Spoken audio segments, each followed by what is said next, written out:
جب سبھی بھائی آئے تو حضرت یوسف علیہ السلام نے دو دو کو دسترخوان پر بٹھا دیا، اور بنیامین جب اکیلا رہ گیا تو حضرت یوسف علیہ السلام نے کہا تم میرے ساتھ بیٹھ جاؤ۔ اسی طرح رہائش گاہ میں بھی دو دو بھائیوں کو آرام کرنے کی جگہ ملی، اور جب بنیامین اکیلے رہ گئے تو آپ نے فرمایا اسے میرے پاس چھوڑ جاؤ، جس کا ذکر کچھ یوں آیا ہے، یہ سب جب یوسف کے پاس پہنچ گئے تو اس نے اپنے پاس اپنے بھائی کو جگہ دی اور کہا میں تیرا بھائی یوسف ہوں، بس یہ جو کچھ کرتے رہے اس کا کچھ رنج نہ کر۔ حضرت یوسف علیہ السلام کے بھائی جب غلہ لے کر نکلنے لگے، اس سارے واقعہ کو قرآن مجید میں سورہ یوسف کی آیت نمبر 70 تا 77 میں اس طرح بیان کیا گیا ہے، جب ان کا سامان اسباب ٹھیک ٹھاک کر کے دیا تو اپنے بھائی کے سامان میں پانی پینے کا پیالہ رکھ دیا۔ پھر ایک آواز دینے والے نے پکار کر کہا اے قافلے والو، تم لوگ تو چور ہو۔ انہوں نے اس کی طرف مڑ کر دیکھا اور سوال کیا تمہاری کیا چیز کھو گئی ہے؟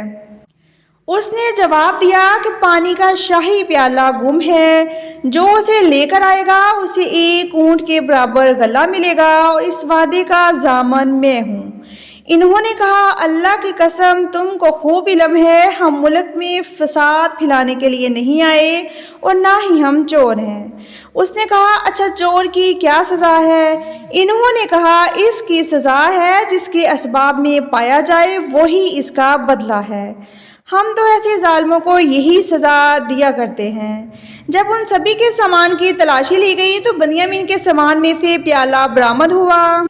اس پر سبھی بھائیوں نے آپ سے التجا کی کہ اس کو جانے دیں، اس کا باپ کمزور اور بیمار ہے، وہ پریشان ہوں گے، اس کے عوض آپ ہم میں سے کسی ایک کو رکھ لیں۔ اور التجا کی آپ خود نیک نفس معلوم ہوتے ہیں، لیکن ان کو بتایا گیا کہ یہ آپ کا ہی بتایا گیا اصول ہے کہ جس سے سامان ملے گا وہی سزا پائے گا۔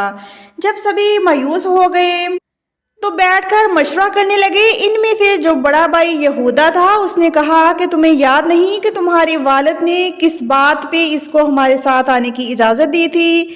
اس سے پہلے کیا یوسف کا معاملہ بھول چکے ہو؟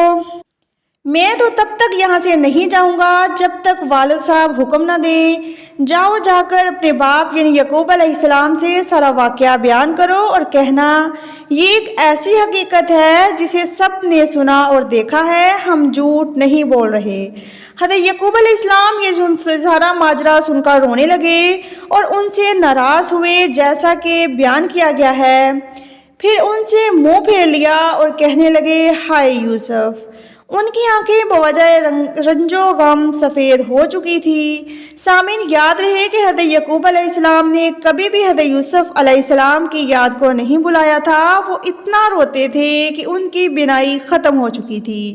حضرت یعقوب علیہ السلام نے اپنے بیٹوں سے کہا کہ جاؤ جا کر یوسف اور اس کے بھائی کی تلاش کرو، بے شک اللہ کی رحمت سے کافر ہی مایوس ہوا کرتے ہیں۔ جو تھوڑی بہت جمع پونجی تھی وہ لے کر بھائی مصر پہنچے اور حضرت یوسف علیہ السلام سے التجا کی کہ ہم پر اور ہمارے خاندان پر رحم کریں، اللہ آپ کو اجر دے گا اور ہمارے بھائی کو بھی آزاد کر دے، اللہ نیکوکاروں کو بے حساب بدلہ دیتا ہے۔ حضرت یوسف علیہ السلام نے اس موقع پر اپنا تعارف کروایا اور سب سچ بتا دیا۔ وہ بدسلوکی بھی یاد کروائی جو انہوں نے حضرت یوسف علیہ السلام اور ان کے بھائی کے ساتھ کی تھی اور ان میں جدائی ڈالی تھی، اور کہا دیکھو اللہ نے ہم پر احسان کیا۔ بھائیوں نے شرم کے مارے سر جھکا لیا اور معافی مانگنے لگے۔ حضرت یوسف نے تسلی دی اور کہا ڈرو نہیں، اللہ تم پر رحم کرے گا اور معاف کر دے گا۔ اور اپنے والد حضرت یعقوب علیہ السلام کے بارے میں دریافت کیا۔ ساری حقیقت جان کر حضرت یوسف علیہ السلام نے کہا یہ لو میری قمیض اور جا کر والد صاحب کے چہرے سے لگانا، ان کو اللہ بنائی لٹا دے گا۔ سامر یاد ہے کہ ایک بار قمیض خون آلود دیکھی تو رو رو کے بنائی کھو دی اور حکم الہی سے قمیض دیکھ کر ہی بنائی لوٹ آنا تھی۔ قافلہ بھی مصر سے روانہ ہی ہوا تھا کہ ادھر یعقوب علیہ السلام نے اہل خانہ سے کہا، مجھے تو یوسف کی خوشبو آ رہی ہے۔ یہ تھا قدرت کا کرشمہ۔ پیغمبری کا سفر شروع کیا تو 2 کلومیٹر دور کنویں سے خوشبو نہ آنے دی، اور اب ملانا تھا تو بہت دور سے ہی احساس کروا دیا۔